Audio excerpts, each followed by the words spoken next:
Hello बच्चों, welcome to माँ की पढ़ाई। आज हम क्लास 7 हिंदी से जो 30 नंबर का पार्ट है समययान, तो इस पार्ट का हम सेकंड पार्ट देखेंगे। इसका हम line by line explanation with शब्दार्थ के साथ पढ़ेंगे। ओके, इस पार्ट के लेखक है जाकिर अली रजनीश।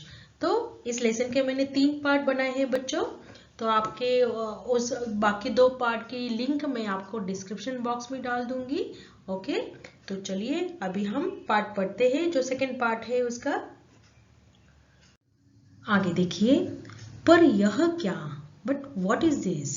समययान के बाहर का दृश्य देखते ही वे बिल्कुल अवाक रह गए। अवाक यानी स्पीचलेस।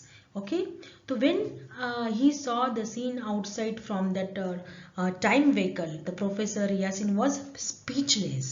अवाक रह गए यानी स्पीचलेस। ऐसा क्या था बाहर? तो देखिए, मुस्कान की रेखाओं की जगह पर चेहरे पर बल पड़ गया। यानी थोड़ी देर पहले ही उनके फेस पे जो स्माइल थी, स्माइल की जो लाइंस थी, उसके जगह पे अब टेंशन की लाइंस दिखने लगी उनके फेस पे। ओके, तो tension lines started appearing on his face.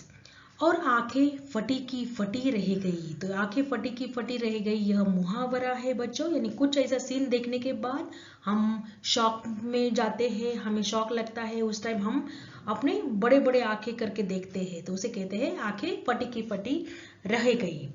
यानी seeing this scene the eyes were torn apart. किसकी? प्रोफेसर यासिन की। ओके, बाहर सिर्फ रेत ही रेत थी। Means outside from that time vehicle उन्होंने देखा, तो आउटसाइड सिर्फ उन्हें क्या देख रहा था? सिर्फ रेत। रेत यानी sand. There was only sand everywhere. अंगारों की तरह दहकती हुई सैंड।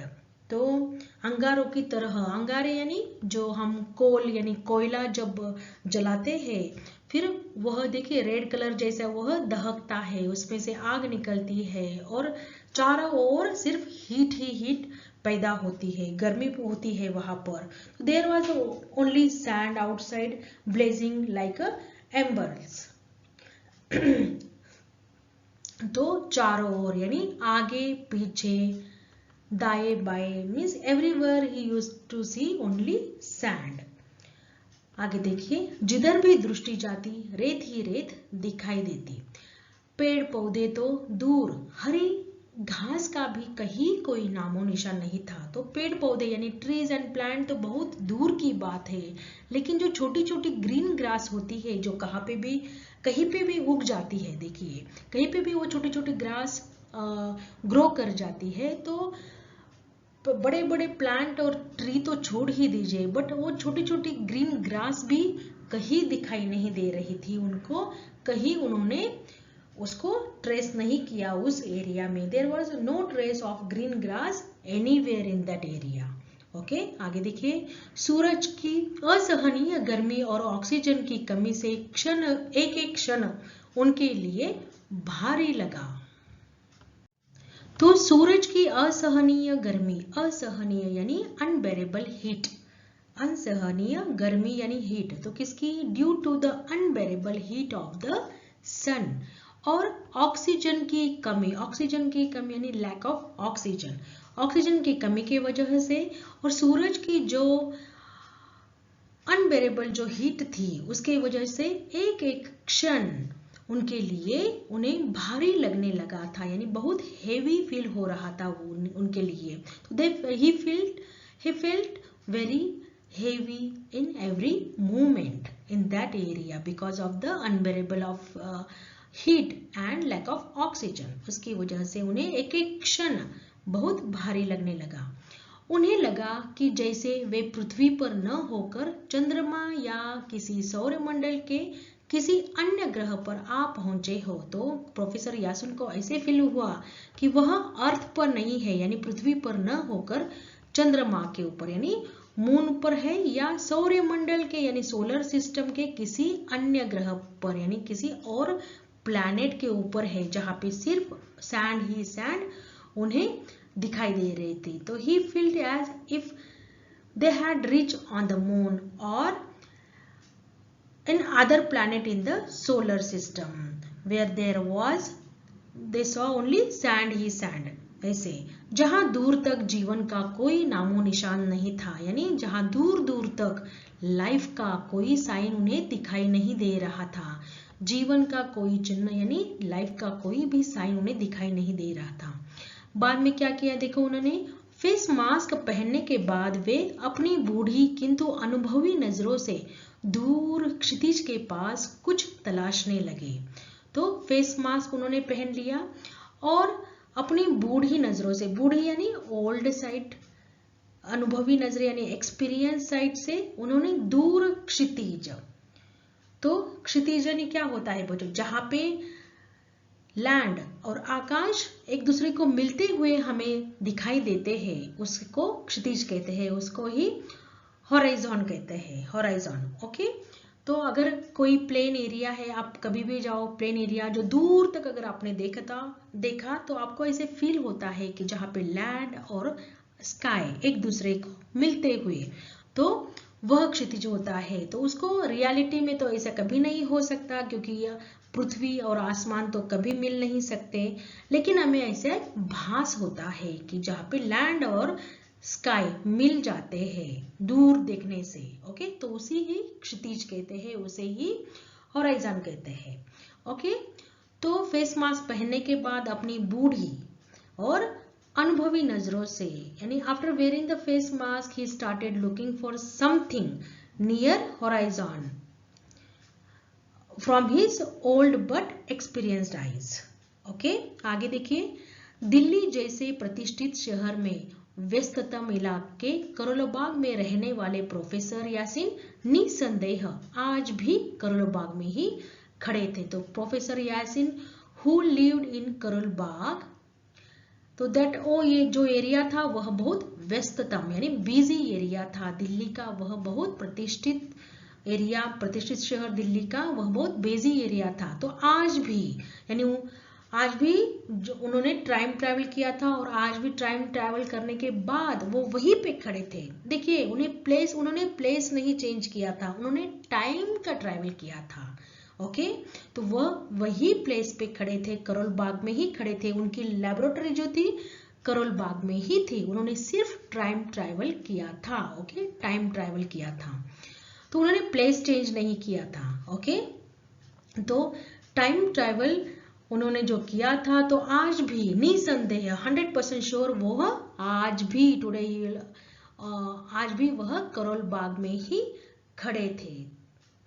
तो इसका मतलब उन्होंने प्लेस चेंज नहीं किया है, उन्होंने सिर्फ टाइम ट्रैवल किया है, प्लेस तो वही है करोल बाग दिल्ली में स्थित। ओके, आगे देखिए, तो पर यह करोल बाग 1900 का न होकर 2500 ईस्वी यानी सेंचुरी का था। ओके, और इन दोनों के बीच जीवन और मृत्यु जितना ही फासला था। तो यह जो टाइम था वह 1900 सेंचुरी का न होकर 2500 ईस्वी यानी सेंचुरी का था, जिसमें लाइफ यानी जीवन और मृत्यु जितना ही फासला था। तो देखिए यहाँ पर 1900 में क्या था, जहाँ पे प्रोफेसर यासीन वहां पे रहते थे करोल बाग में, तो वह सारा बिजी एरिया था, सारे लोग थे, बिल्डिंग्स थी, ग्रीनरी थी, सब कुछ था। लेकिन जब उन्होंने ट्रैवल करके इस सेंचुरी में आ गए 25th में, ओके 2500 में जब आ गए वो, तो उन्होंने देखा कि वहां पे क्या है, सब सारी और सैंड ही सैंड है, पूरा ड्राई एरिया हो चुका है, वहां पे न प्लांट है, न ग्रास है, न लाइफ है। तो यह जो फासला है, यह जो डिस्टेंस है जीवन और मृत्यु का था, उतना ही यह फासला था। ओके, आगे देखिए, जीवन के समस्त लक्षणों से रहित धरती अपनी बर्बादी की तस्वीर चलचित्र के समान बयां कर रही थी। तो जीवन के समस्त लक्षणों को मीन्स उस लैंड के ऊपर कोई भी लाइफ का कोई भी साइन दिखाई नहीं दे रहा था, और यह जो लैंड थी यानी यह जो धरती थी यानी लैंड, बर्बादी की तस्वीर, बर्बादी यानी जो डिस्ट्रॉय हुआ था सब कुछ, उसकी तस्वीर, उसकी फोटो जो थे वह चलचित्र के समान, चलचित्र यानी क्या, मूवी के समान, लाइक अ मूवी, सबके सामने बयां कर रही थी कि वह इतनी ड्राई कैसे हो गई। इसकी जो पिक्चर है वह अर्थ दिखा रही थी। आगे देखिए, पर इस महाविनाश का जिम्मेदार कौन है? But who are responsible for this destroy condition? कौन है इसका जिम्मेदार? Who are responsible for this? प्रकृति या स्वयं मनुष्य? प्रकृति यानी नेचर, स्वयं मनुष्य यानी ह्यूमन।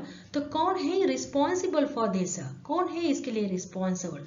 स्वयं नेचर है यानी प्रकृति है, या मनुष्य है, ह्यूमन है? इस सवाल का जवाब खोज पाने में पूर्णतः अक्षम थे प्रोफेसर यासिन। यानी इस क्वेश्चन का उनको आंसर ढूंढने में वह बहुत बिल्कुल अक्षम थे। मीन्स उनके लिए यह पॉसिबल नहीं था कि कौन है इसका जिम्मेदार, कौन है इसका रिस्पॉन्सिबल जो इस धरती की ऐसी हालत बना दी। तो प्रकृति है या नेचर है या स्वयं मनुष्य है। अचानक उन्हें एक चमकती हुई चीज सामने से नजर आई। तो यहाँ पे देखिए, एक चमकती हुई चीज मीन्स वन शाइनिंग थिंग्स उनके सामने नजर आई। Means he saw a shining thing in front of him. वह वस्तु उड़न तश्करी की भांति थी। उड़न तश्करी यानी वह जो थिंग थी, जो शाइनिंग थिंग्स थी, वह उड़न तश्करी यानी सॉसर के जैसे लग रही थी। The object looked like a flying saucer. उसकी भांति आसमान से उतरी, मीन्स स्काई में से बाहर निकल के आई और धूल के बवंडर यानी जो डस्ट का टॉर्नेडो होता है उसको चीरती हुई धरती में समा गई। यानी उस डस्ट के टॉर्नेडो को चीर कर कट करके वह धरती के अंदर घुस गई। ओके, आगे देखिए। अब आगे देखिए बच्चों, आशा और जीवनी की मिलीजुली इस छोटी सी किरण ने प्रोफेसर का उत्साह वापस ला दिया। आशा यानी होप, जीवन यानी लाइफ। तो a little glimmer of hope and life return the professors enthusiasm. उनका जो उत्साह था वह वापस आ गया। किसकी वजह से? उन्हें वह जो चमकती हुई चीज आकाश में दिखी उसके वजह से। ओके, वे तेजी से उस स्थान की ओर चल पड़े। तो he walked very fast toward that place. अपने वंशजों से मिलने की उत्सुकता ने उनके शरीर में एक अद्भुत शक्ति का संचार कर दिया था।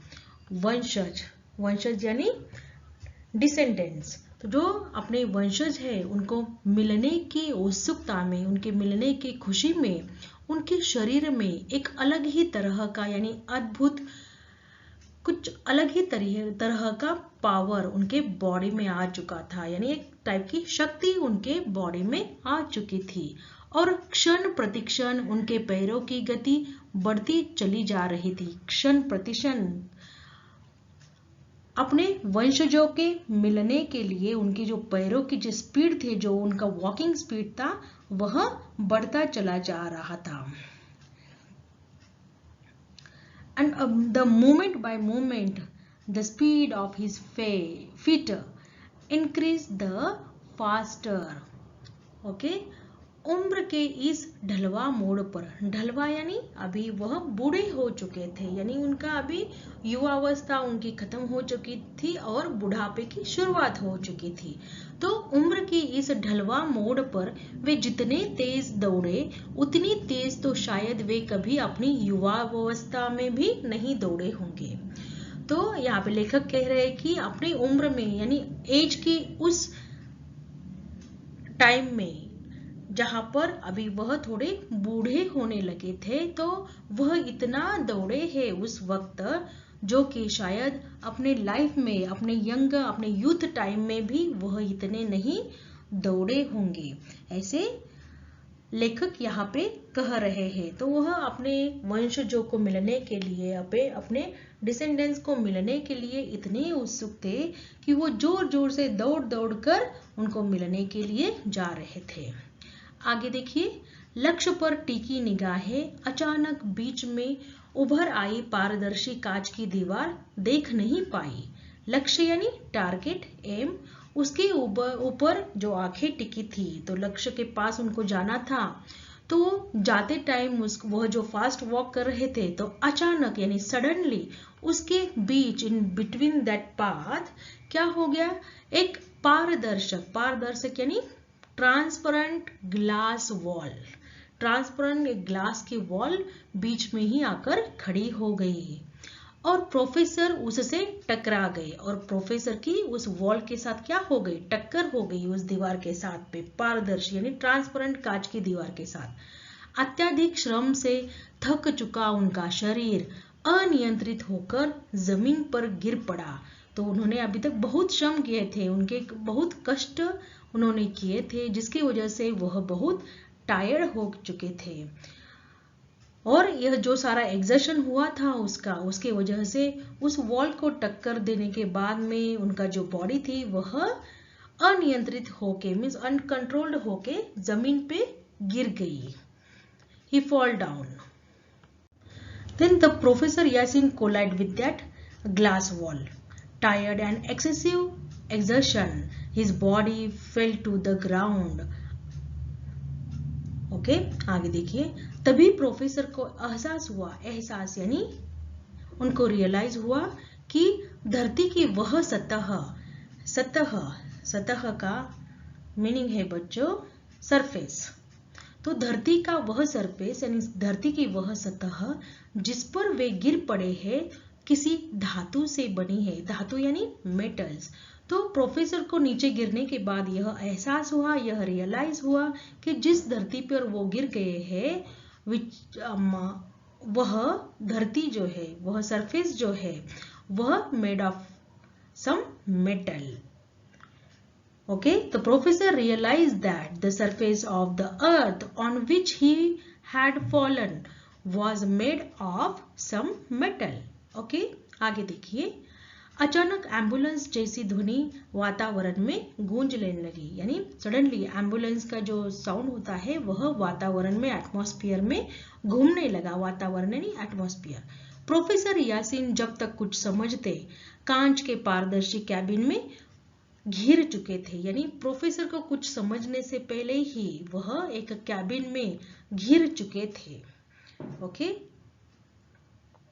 the professor Yasin understood anything before that he were surrounded in the transparent cabin. सूर्य की तपन के कारण बाहर लपटे से उठती हुई प्रतीत हो रही थी। तो यानी सूर्य के तपन यानी सूर्य की जो हीट थी उसकी वजह से बाहर का जो वातावरण था वह आग की लपटे के जैसे लग रही थी। लपटे यानी क्या है, फ्लेम। सो देखिए, due to the heat of the sun the flames seem to be rising outside. ऐसे लग रहा था, ऐसे फील हो रहा था, प्रतीत हो रहा था।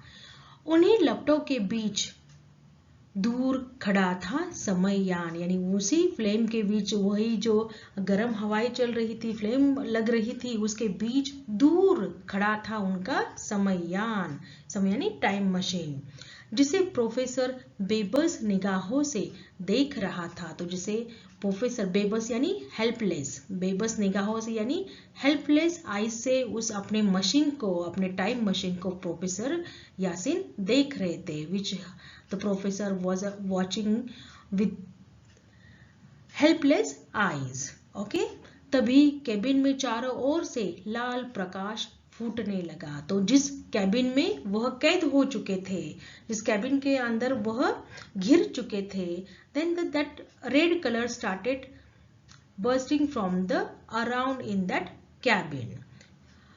प्रोफेसर यासिन भी उस लाली में ऐसे समाये कि वे स्वयं ही लाल हो गए। तो वह कलर के वजह से उस कैबिन में जो कलर फूटने लगा, रेड कलर का जो लाइट आया, उसके वजह से प्रोफेसर यासिन भी रेड कलर के दिखने लगे।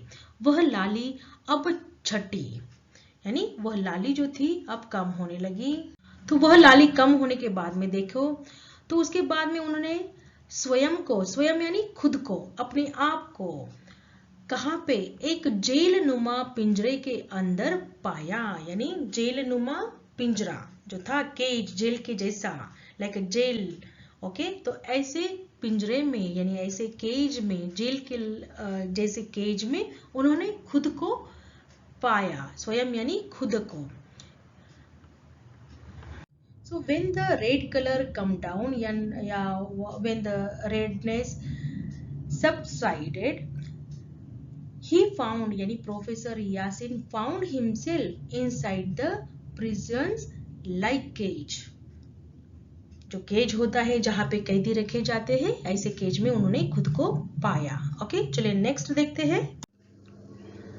सहसा पिंजरे से बाहर एक आदमकद रोबो प्रकट हो गया। तो देखिए, अभी इस पिंजरे में यानी इस कैद में प्रोफेसर को कैद कर दिया है। आपको दिख रहा है प्रोफेसर कैद में अंदर है और उनके सामने कैद से बाहर यानी उस जेल से बाहर एक रोबोट प्रकट हो गया है, आ गया है। उसने प्रोफेसर की ओर अपनी उंगली से इशारा किया, यानी he pointed with his finger at the professor. लाल प्रकाश की एक तेज धार प्रोफेसर पर पड़ी और वे पुनः किसी अन्य स्थान के लिए ट्रांसमिट कर दिए गए।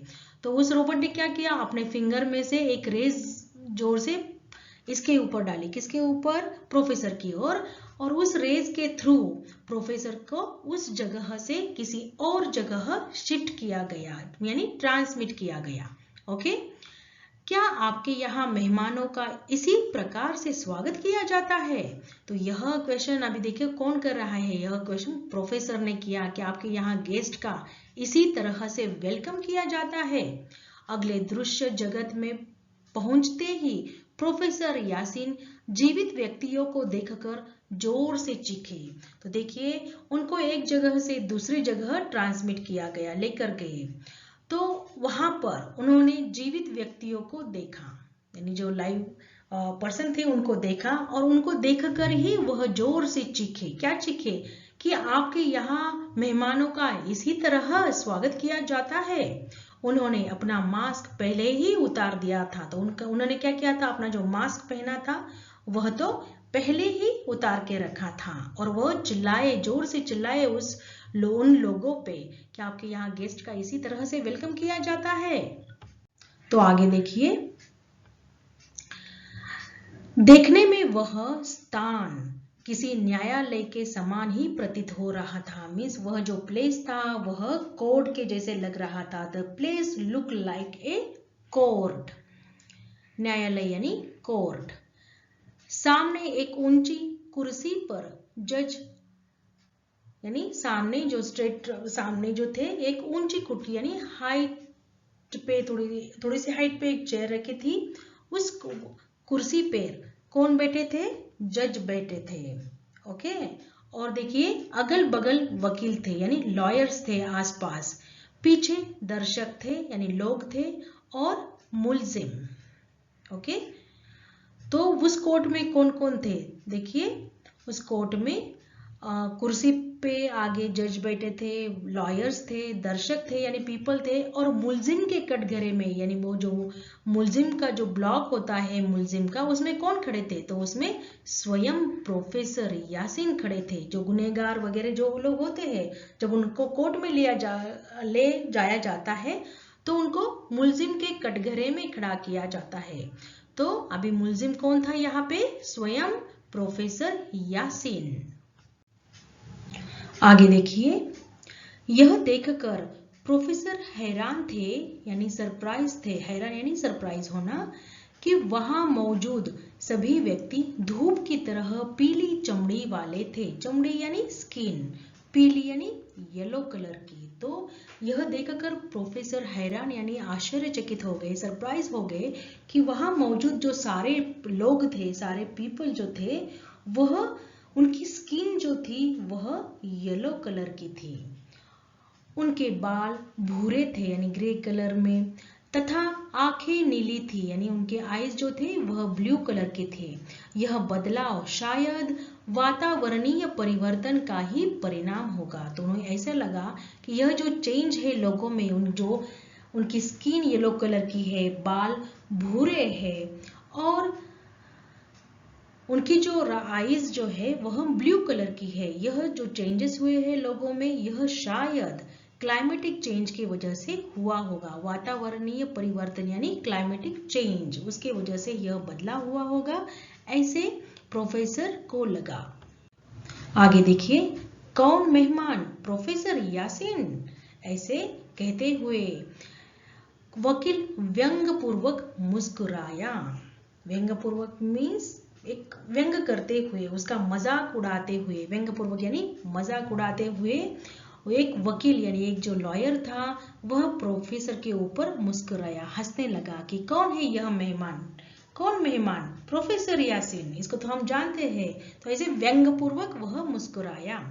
वकील के मुंह से अपना नाम सुनकर प्रोफेसर हैरान रह गए। फिर से प्रोफेसर शॉक में रह गए कि उस लॉयर के मुंह से उनका नाम सुनकर। वे अपने मनोभाव को नियंत्रित करते हुए बोले, मैं और कौन? ऐसे उन्होंने कहा।